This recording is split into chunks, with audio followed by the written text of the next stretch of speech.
Hi hello friends, welcome back to MRL study studio ಚಾನಲ್ಗೆ. ನಾನು ಇವತ್ತಿನ ತರಗತಿಯಲ್ಲಿ 7ನೇ ತರಗತಿಯ ಭಾಗ 2 ಅಲ್ಲಿ ಬರುವಂತಹ ಕೊನೆಯ ಅಧ್ಯಾಯವಾದಂತಹ ರಾಷ್ಟ್ರ ಲಾಂಛನ ಈ ಒಂದು ಟಾಪಿಕ್ ಕುರಿತು ಇವತ್ತಿನ ತರಗತಿಯನ್ನು ಮಾಡ್ತಾಯಿದ್ದೀನಿ. ಇದೊಂದು ಟಾಪಿಕ್ ಮಾಡಿದರೆ 7ನೇ ತರಗತಿ ಫುಲ್ ಕಂಪ್ಲೀಟ್ ಆಯಿತು. 6 ಕಂಪ್ಲೀಟ್ ಆಗಿದೆ, 7 ಕಂಪ್ಲೀಟ್ ಆಗಿದೆ. ಇವಾಗ ನೆಕ್ಸ್ಟ್ ನಾನು 8ನೇ ತರಗತಿಗಳು ಮಾಡ್ತಾ ಹೋಗ್ತೀನಿ. ಇವತ್ತಿನ ತರಗತಿಯಲ್ಲಿ ನಾವು ರಾಷ್ಟ್ರ ಲಾಂಛನದ ಬಗ್ಗೆ ತಿಳಿದುಕೊಳ್ಳೋಣ. ಈ ಒಂದು ತರಗತಿ ಯಾರೆಲ್ಲ ದೈಹಿಕ ಶಿಕ್ಷಕರ ನೇಮಕಾತಿಗೆ ಪೂರ್ವ ಸಿದ್ಧತೆಯನ್ನು ಮಾಡ್ಕೊಳ್ತಾ ಇದ್ದೀರೋ ಅವರಿಗೆ ಮತ್ತು 7ನೇ ತರಗತಿಯ ಮಕ್ಕಳಿಗೆ ಹಾಗೂ ಬೇರೆ ಬೇರೆ ಎಕ್ಸಾಮ್ಗೂ ಕೂಡ ಈ ಒಂದು ಟಾಪಿಕ್ ಬರ್ತೈತಿ. ಅದಕ್ಕೋಸ್ಕರ ಯಾರೆಲ್ಲ ನಮ್ಮ ಚಾನಲ್ ಸಬ್ಸ್ಕ್ರೈಬ್ ಮಾಡ್ಕೊಂಡಿರೋ ದಯವಿಟ್ಟು ಚಾನಲನ್ನು ಸಬ್ಸ್ಕ್ರೈಬ್ ಮಾಡಿಕೊಂಡು ವಿಡಿಯೋಗಳನ್ನು ವೀಕ್ಷಿಸಿ ಅಂತ ಹೇಳ್ತಾ ಇವತ್ತಿನ ತರಗತಿಯನ್ನು ಪ್ರಾರಂಭಿಸ್ತಾ ಇದ್ದೀನಿ. ಉತ್ತರ ಪ್ರದೇಶದ ಸಾರನಾಥದಲ್ಲಿ ಬೌದ್ಧ ಧರ್ಮದ ಜೊತೆಗೆ ಭಾರತೀಯ ಸಂಸ್ಕೃತಿಯನ್ನು ನೆರೆಯ ರಾಷ್ಟ್ರಗಳಿಗೆ ಬಿತ್ತರಿಸಿದ ಮಹಾರಾಜ. ಆ ಮಹಾರಾಜನೇ ಯಾರಂದರೆ ಅಶೋಕ. ಧರ್ಮಸ್ತಂಭದ ಶಿರೋಭಾಗದಲ್ಲಿ ಗುರುತೇ ನಮ್ಮ ರಾಷ್ಟ್ರ ಲಾಂಛನ. ಧರ್ಮಸ್ತಂಭದ ಶಿರೋಭಾಗದಲ್ಲಿನ ಗುರುತೇನಿದೆಯಲ್ಲ ಅದೇ ನಮ್ಮ ರಾಷ್ಟ್ರ ಲಾಂಛನ. ಅದಕ್ಕೆ ಸಿಂಹಬೋಧಿಗೆ ಅಂತೇಳಿ ಕರಿತೀವಿ. ನಮ್ಮ ರಾಷ್ಟ್ರ ಲಾಂಛನ ಯಾವಾಗ ಅಂಗೀಕರಿಸ್ಕೊಂಡಿವಿ ಅಂತಂದರೆ 1950 ಜನವರಿ 26.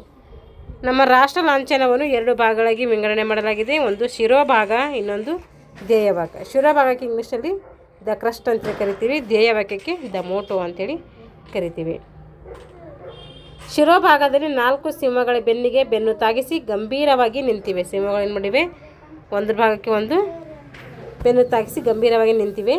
ಇದರ ತಳಭಾಗದ ಚಪ್ಪಟೆಯಾಕಾರದ ಸಮತಟ್ಟಿನಲ್ಲಿ 24 ಸರಳುಗಳ ಧರ್ಮಚಕ್ರವಿದ್ದು ಇದರ ಬಲಭಾಗದಲ್ಲಿ ಹಾರುವ ಕುದುರೆ ಇದೆ, ಎಡಭಾಗದಲ್ಲಿ ಎತ್ತಿದೆ. ಇದು ಲಾಂಛನಗಳು ಕೇಳ್ತಾರೆ, ನೆನ್ಪಿಟ್ಕೊಳ್ಬೇಕು. ಎಡಭಾಗದಲ್ಲಿ ಎತ್ತು ಇದೆ, ಉಬ್ಬು ಚಿತ್ರಗಳಿವೆ.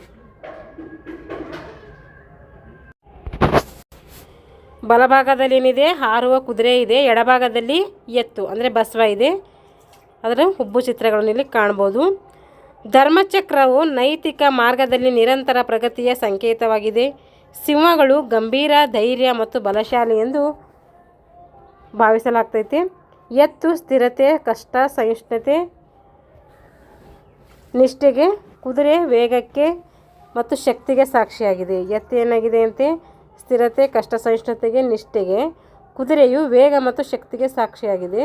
ಸಿಂಹಗಳು ಅಂದರೆ ಗಾಂಭೀರ್ಯ, ಧೈರ್ಯ, ಬಲಶಾಲಿ ಅಂತೇಳಿ ನಮಗೆ ಅನ್ನಿಸ್ಬೇಕು. ಆ ಥರ ಒಂದೊಂದು ಪ್ರಾಣಿಗಳು ಒಂದೊಂದು ಸ್ವಭಾವಕ್ಕೆ ತಕ್ಕಾಗಿ ಇಲ್ಲಿ ರೂಪಿಸಲಾಗಿದೆ.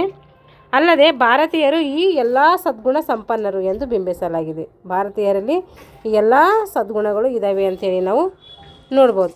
ಬಹಳ ಮುಖ್ಯವಾದದ್ದು ಈ ಲಾಂಛನದ ಪೀಠದ ಭಾಗದಲ್ಲಿನ ಧ್ಯೇಯವಾಕ್ಯ ಏನಂದರೆ ಸತ್ಯಮೇವ ಜಯಂತಿ. ಇದು ದೇವನಾಗರಿ ಲಿಪಿಯಲ್ಲಿದೆ. ಸತ್ಯಮೇವ ಜಯಂತಿ ಅಂದರೆ ಸತ್ಯ ಒಂದೇ ಗೆಲ್ಲುತ್ತದೆ ಅಂತ ಹೇಳಿದ್ರ ಅರ್ಥ. ಈ ವಾಕ್ಯದ ಅರ್ಥ ಏನೇ ಆಗಲಿ ಸತ್ಯ ಒಂದೇ ಗೆಲ್ಲುವುದು, ಅದಕ್ಕೆ ಸತ್ಯಕ್ಕೆ ಜಯ ಎಂಬ ಭಾರತೀಯರ ಮನೋ ಅಭಿಪ್ರಾಯಕ್ಕೆ ಈ ಒಂದು ವ್ಯಾಖ್ಯೆ ಏನಾಗಿದೆ? ಸಾಕ್ಷಿಯಾಗಿದೆ. ಇದು ಉಪನಿಷತ್ತಿನ ಉದ್ಘೋಷ ಲಾಂಛನದಲ್ಲಿನ ಈ ಭಾವನೆಗಳು ದೇಶ ಪ್ರೇಮವನ್ನು ಜಾಗೃತಿಗೊಳಿಸುವ ಚೈತನ್ಯ ರೂಪವಾಗಿದೆ ಅಂತೇಳಿ ನಾವು ಹೇಳ್ಬೋದು. ಈ ಲಾಂಛನದ ಮುದ್ರೆಗಳನ್ನು ಬಳಸುವ ಕೇಂದ್ರಗಳೆಂದರೆ ಕೇಂದ್ರ ಸರ್ಕಾರದ ಅತ್ಯುನ್ನತ ಕಚೇರಿಗಳಲ್ಲಿ ಈ ಲಾಂಛನ ಎಲ್ಲೆಲ್ಲಿ ಬಳಸ್ತೇವೆ ಅಂದರೆ ಕೇಂದ್ರ ಸರ್ಕಾರದ ಅತ್ಯುನ್ನತ ಲಾಂಛನಗಳ ಕಚೇರಿಗಳಲ್ಲಿ, ರಾಷ್ಟ್ರಪತಿ ಭವನದಲ್ಲಿ, ರಕ್ಷಣಾ ವ್ಯವಸ್ಥೆಯಲ್ಲಿ, ವಾಹನಗಳು, ರಾಷ್ಟ್ರದ ವತಿಯಿಂದ ನಡೆಯುವ ಪತ್ರ ವ್ಯವಹಾರಗಳು, ವಿದೇಶಿ ರಾಯಭಾರಿ ವ್ಯವಹಾರಗಳು, ನೋಟು ನಾಣ್ಯಗಳು, ಅಂಚೆ ಕಚೇರಿ ಎಲ್ಲ ವ್ಯವಹಾರಗಳಲ್ಲಿ ಏನು ಮಾಡ್ತೀವಿ ನಾವು ಇದು ಲಾಂಛನವನ್ನು ಬಳಸ್ಕೊಳ್ತೀವಿ. ಈ ಒಂದು ಪಾಠಕ್ಕೆ ಸಂಬಂಧಪಟ್ಟಂಥ ಪ್ರಶ್ನೆ ಕೊಟ್ಟಿದ್ದಾರೆ. ಇಲ್ಲಿ ನೋಡಿರಿ, ರಾಷ್ಟ್ರ ಲಾಂಛನವು ಏನನ್ನು ಬಿಂಬಿಸುತ್ತದೆ? 2-3 ವಾಕ್ಯದಲ್ಲಿ ಬರೀಬೇಕು. ಇದು ಬುಕ್ಸಲ್ಲಿ ನೋಡ್ಕೊಂಡು ಬರೀರಿ. ಭಾರತ ಈ ರಾಷ್ಟ್ರವನ್ನು ಪ್ರತಿನಿಧಿಸುವ ಗುರುತುಗಳು ಯಾವ್ಯಾವು? ಭಾರತ ಈ ರಾಷ್ಟ್ರವನ್ನು ಪ್ರತಿನಿಧಿಸುವ ಗುರುತುಗಳು ಯಾವ್ಯಾವು? ರಾಷ್ಟ್ರ ಲಾಂಛನ ಇದೆ, ರಾಷ್ಟ್ರಗೀತೆ ಇದೆ, ರಾಷ್ಟ್ರಧ್ವಜ ಇದೆ, ರಾಷ್ಟ್ರೀಯ ಚಿಹ್ನೆ, ರಾಷ್ಟ್ರೀಯ ಹೂವು, ರಾಷ್ಟ್ರೀಯ ಹಣ್ಣು, ರಾಷ್ಟ್ರೀಯ ಪಕ್ಷಿ, ರಾಷ್ಟ್ರೀಯ ಪ್ರಾಣಿ ಇವೆಲ್ಲ ನಮ್ಮ ಭಾರತವನ್ನು ಪ್ರತಿನಿಧಿಸುವ ಗುರುತುಗಳು. ಇವುಗಳಿಗೆ ಉತ್ತರ ಕಂಡುಕೊಳ್ಬೇಕು. ರಾಷ್ಟ್ರ ಲಾಂಛನದಲ್ಲಿ ಪ್ರಾಣಿಗಳ ಧ್ಯೇಯವಾಕ್ಯ ಮತ್ತು ಸೂಚಿತ ಸಂಕೇತಗಳ ಬಗ್ಗೆ ನೀವು ಏನೇನು ಅಂತೇಳಿ ತಿಳ್ಕೊಬೇಕು. ಬಿಟ್ಟ ಸ್ಥಳ ತುಂಬಬೇಕಿಲ್ಲಿ. ರಾಷ್ಟ್ರ ಮುದ್ರೆಯನ್ನು ಡ್ಯಾಶ್ ವರ್ಷದಲ್ಲಿ ಅಂಗೀಕರಿಸಲಾಯಿತು. ಇದು ಬುಕ್ಸಲ್ಲಿ ಬಂದಿದೆ. 1950 ಜನವರಿ 26. ಜನವರಿ 26 ತಾನೇ ಇದು ನೋಡೋಣ. ನವೆಂಬರ್ 26, ಜನವರಿ 26 ಸ್ವಲ್ಪ ಕನ್ಫ್ಯೂಸ್ ಆಗ್ತೈತೆ. ಜನವರಿ 26 ಕರೆಕ್ಟ್. ಧರ್ಮಚಕ್ರದಲ್ಲಿ ಡ್ಯಾಶ್ ಅರಳುಗಳು ಇವೆ. ಧರ್ಮಚಕ್ರದಲ್ಲಿ 24 ಗೆರೆಗಳಿವೆ.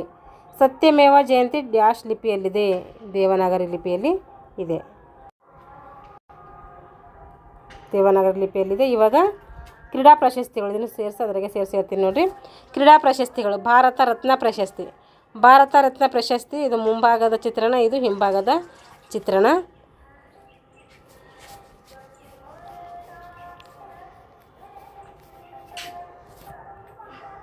ಭಾರತ ರತ್ನ ಪ್ರಶಸ್ತಿ 2014ರಲ್ಲಿ ಮೊಟ್ಟ ಮೊದಲ ಬಾರಿಗೆ ಭಾರತ ಸರ್ಕಾರವು ಅತ್ಯುನ್ನತ ನಾಗರಿಕ ಪುರಸ್ಕಾರ ಭಾರತ ರತ್ನ ಪ್ರಶಸ್ತಿಯನ್ನು ಕ್ರೀಡಾಪಟುಗಳಿಗೆ ನೀಡಿ ಗೌರವಿಸಿದೆ. ಹೆಸರಾಂತ ಕ್ರೀಡಾಪಟುರಾದಂತಹ ಸಚಿನ್ ರಮೇಶ್ ತೆಂಡೂಲ್ಕರ್ ಅವರು ಈ ಪ್ರಶಸ್ತಿಗೆ ಭಾಜನರಾಗಿದ್ದಾರೆ. ಭಾರತ ರತ್ನ ಪ್ರಶಸ್ತಿ 2014ರಲ್ಲಿ ಯಾರಿಗೆ ಕೊಡಲಾಯಿತು ಅಂತಂದರೆ ಸಚಿನ್ ತೆಂಡೂಲ್ಕರ್ ಅವರಿಗೆ ನೀಡಲಾಗಿದೆ. ಇವಾಗ ಅರ್ಜುನ್ ಪ್ರಶಸ್ತಿ 1961ರಲ್ಲಿ ಸ್ಥಾಪನೆಯಾಯಿತು. ಭಾರತ ಸರ್ಕಾರದಿಂದ ಉತ್ಕೃಷ್ಟ ಮಟ್ಟದ ಕ್ರೀಡಾ ಅರ್ಜುನ್ ಪ್ರಶಸ್ತಿ ಅಸ್ತಿತ್ವಕ್ಕೆ ಬಂದಿರ್ತೈತಿ 1961ರಲ್ಲಿ. ಈ ಪ್ರಶಸ್ತಿಯು ಪ್ರಸ್ತುತ ಎಷ್ಟು ಲಕ್ಷ ಬಹುಮಾನ ಇದೆ ಅಂತಂದರೆ 15 ಲಕ್ಷ. ಕಂಚಿನಿಂದ ನಿರ್ಮಿಸಿದ ಅರ್ಜುನನ ಮೂರ್ತಿ ಇರ್ತೈತಿ ಇಲ್ಲಿ, ಮತ್ತು ಪ್ರಮಾಣ ಪತ್ರವನ್ನು ಕೂಡ ಕೊಡ್ತಾರೆ. ಈ ಪ್ರಶಸ್ತಿಯನ್ನು ಪ್ರದಾನ ಮಾಡುವಾಗ ಕ್ರೀಡಾಪಟುಗಳ ಪ್ರಸ್ತುತ ವರ್ಷದ ಹಾಗೂ ಹಿಂದಿನ 3 ವರ್ಷದ ಸಾಧನೆಗಳನ್ನು ಗುರುತಿಸಿ ಅಂತಾರಾಷ್ಟ್ರೀಯ ಮಟ್ಟದಲ್ಲಿ ಸಾಧನೆಯನ್ನು ಪರಿಗಣಿಸಿ ಈ ಪ್ರಶಸ್ತಿಯನ್ನು ನೀಡ್ತಾರೆ. ಇದರೊಂದಿಗೆ ಕ್ರೀಡಾಪಟುವು ಅತ್ಯುತ್ತಮ ನಾಯಕತ್ವ ಗುಣಗಳನ್ನು ಸಹ ಇಲ್ಲಿ ಪರಿಗಣಿಸಲಾಗ್ತೈತೆ. ಕ್ರೀಡಾ ಮನೋಭಾವನೆಯನ್ನು ಹಾಗೂ ಶಿಸ್ತನ್ನು ತೋರ್ಪಡಿಸುವುದು ಅತ್ಯವಶ್ಯಕ. ಇಲ್ಲಿ ಕ್ರೀಡಾ ಮನೋಭಾವನೆಯನ್ನು ತೋರಿಸುವುದು ಅತ್ಯವಶ್ಯಕವಾಗಿದೆ. ಒಲಿಂಪಿಕ್ ಕ್ರೀಡೆ, ಏಷ್ಯನ್ ಕ್ರೀಡಾಕೂಟ, ಕಾಮನ್ವೆಲ್ತ್ ಕ್ರೀಡಾಕೂಟ, ವಿಶ್ವಕಪ್, ವಿಶ್ವ ಚಾಂಪಿಯನ್ಶಿಪ್ನಲ್ಲಿ ನಡೆಯುವಂಥ ಕ್ರೀಡೆಗಳು ಈ ಮತ್ತು ಕ್ರಿಕೆಟ್ನಲ್ಲಿ ಸಾಧನೆಯನ್ನು ಪರಿಗಣಿಸಿ ಈ ಪ್ರಶಸ್ತಿಯನ್ನು ನೀಡ್ತಾರೆ. ಭಾರತೀಯ ಕ್ರೀಡೆಗಳು ಮತ್ತು ವಿಕಲಚೇತನರ ಕ್ರೀಡಾಕೂಟಗಳನ್ನು ಇತ್ತೀಚಿನ ದಿನಗಳಲ್ಲಿ ಇದರಲ್ಲಿ ಸೇರ್ಪಡೆ ಆಗ್ತಾರೆ. ಅವರಿಗೂ ಕೂಡ ಈ ಪ್ರಶಸ್ತಿಯನ್ನು ಕೊಡ್ತಿದ್ದಾರೆ. ಇದೇ ಅರ್ಜುನ್ ಪ್ರಶಸ್ತಿ. ಇವಾಗ ದ್ರೋಣಾಚಾರ್ಯ ಪ್ರಶಸ್ತಿ 1985ರಲ್ಲಿ ಈ ಪ್ರಶಸ್ತಿ ಪ್ರಾರಂಭ ಆಗ್ತೈತೆ.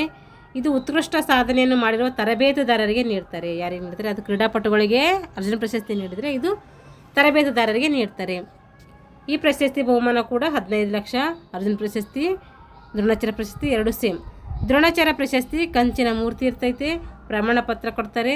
ಭಾರತದಲ್ಲಿ ಉತ್ತಮ ಕ್ರೀಡಾಪಟುಗಳನ್ನು ಸೃಷ್ಟಿಸುವಲು ಈ ತರಬೇತಿದಾರರಿಗೆ ಪ್ರೇರಣೆ ನೀಡುವುದು ಈ ಒಂದು ಪ್ರಶಸ್ತಿಯ ಉದ್ದೇಶ ಆಗಿರ್ತೈತೆ. ಹಾಗೂ ಭಾರತದ ಕ್ರೀಡಾ ಸಾಧನೆಯನ್ನು ಹೆಚ್ಚಿಸುವುದು ಈ ಪ್ರಶಸ್ತಿಯ ಮುಖ್ಯ ಗುರಿಯಾಗಿದೆ. ಪ್ರಶಸ್ತಿ ನೀಡಲಾಗುವ ಹಿಂದಿನ 3 ವರ್ಷಗಳಲ್ಲಿ ಕ್ರೀಡಾ ತರಬೇತುದಾರರು ಗೆದ್ದಿರುವ ನಿರಂತರ ಸಾಧನೆಗಳು ಇಲ್ಲಿ ಪರಿಗಣಿಸಲಾಗ್ತದೆ. ಹಾಗೂ ಭಾರತದಲ್ಲಿ ಕ್ರೀಡೆಯನ್ನು ಸುಧಾರಿಸುವಲ್ಲಿ ತಮ್ಮ ಜೀವನವನ್ನು ಮುಡಿಪಾಗಿಟ್ಟವರನ್ನು ಗುರುತಿಸಲು ಈ ಪ್ರಶಸ್ತಿಯನ್ನು ನೀಡ್ತಾರೆ. ಇದೇ ದ್ರೋಣಾಚಾರ್ಯ ಪ್ರಶಸ್ತಿ. ಇದು ಒಂದು ಚಿತ್ರಣ ನೋಡಿ. ಅರ್ಜುನ ಹಿಂದೆ ದ್ರೋಣಾಚಾರ್ಯ ಇದ್ದಾರೆ. ಇಷ್ಟು ಪ್ರಶಸ್ತಿಗಳ ಬಗ್ಗೆ ತಿಳ್ಕೊಂಡಿವಿ. ಇಲ್ಲಿಗೆ ಏನಾಯ್ತಂದರೆ 7ನೇ ತರಗತಿಯ ಫುಲ್ ಟಾಪಿಕ್ಗಳು ಮುಗಿದವು. ಮುಂದಿನ ತರಗತಿಯಲ್ಲಿ ಮಾಡೋಣ 8ನೇ ತರಗತಿಯ ಲೆಸನ್ಗಳನ್ನು ಕುರಿತು ತರಗತಿಯನ್ನು ಮಾಡ್ತಾ ಹೋಗ್ತೀನಿ. ಯಾರೆಲ್ಲ ನಮ್ಮ ಚಾನಲ್ನ ಸಬ್ಸ್ಕ್ರೈಬ್ ಮಾಡ್ಕೊಂಡಿಲ್ವೋ ದಯವಿಟ್ಟು ಚಾನಲ್ನ ಸಬ್ಸ್ಕ್ರೈಬ್ ಮಾಡಿಕೊಂಡು ವಿಡಿಯೋಗಳನ್ನು ವೀಕ್ಷಿಸಿ ಅಂತ ಹೇಳ್ತಾ ಇಲ್ಲಿಗೆ ತರಗತಿಯನ್ನು ಮುಗಿಸ್ತಾ ಇದ್ದೀನಿ. Thanks for watching all.